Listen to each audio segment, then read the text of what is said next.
How you doing? My name is Josh Jordan. I'm with the Clutch Entertainment Group. We're here at the Chick Armstrong Northern Virginia Alumni Classic. Coach Chick, like Javante said, he was a pivotal person in the Alexander community. He's a legendary coach here. A lot of different generations have grown up under him, under his leadership, under his guidance. And, we as the Clutch, we just felt, it was just the proper thing to do to pay our respect to him and his family. Oh, definitely. I don't know about annual. You might make it biannual. We had such a good turnout today, This was the first one we ever did, but we had such a good turnout. We might do it biannual, but it's definitely going to be a series. There's definitely more to come, for sure. Oh, man. It's a lot of talent out there tonight.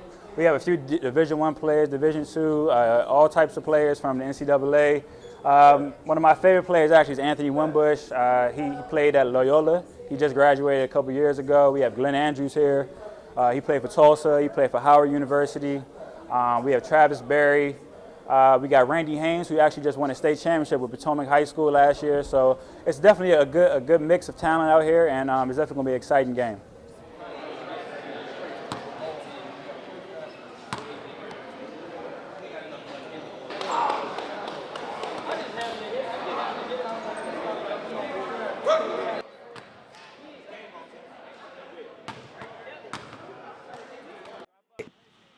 Wakefield versus Edison in Game 1.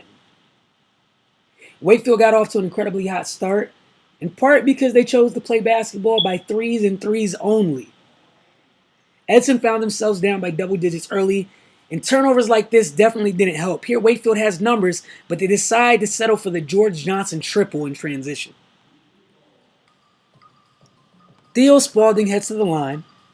This is his second free throw attempt. He misses, but Edison was able to keep the ball alive. Theo regains possession and finds Tim Ellison for the easy two. Kendall Wallace was the lone bright spot for Edison in the first half. Here he is operating out of the post. He also did a great job on the glass. A missed shot leads to an easy offensive rebound and a bucket for Edison. Theo with a great take and an acrobatic finish to give Edison a bucket, but they were still down by double digits. Wakefield refused to go away as Corey Moore finds George Johnson for two to close the half. Wakefield with a 51-36 lead at the break. Wakefield started the second half the same way they started the game, on fire from deep. Wakefield's Kenny James tries to put Theo in the mix. He couldn't get around him at first, so he goes back out on top to try again. Here he is with a strong push-off. The crowd gets a little excited. It's a clear push-off. Dishes it to the wide open man, missed a three. Tim Ellison gets the rebound. Now decides to go coast for coast, cutting the lead to 17. Corey Moore on Naiwan Hall goes baseline and finishes the strong take. From there on, it was all about Wakefield and specifically Corey Moore. Here's another transition three. Theo leading the break for Edison with an amazing drive. He prepared to lose the ball and still finishes with contact. Comes to the line and drills a free throw to complete the and one opportunity. Back to Corey Moore. Hand down, man down. Tim Ellison decides to get in on the three-point action. Corey Moore matches Tim's three with the three of his own. Ellison decides he's not done yet. He hits a three. And here's Corey Moore working on Theo and finishes over the team with a tough drive.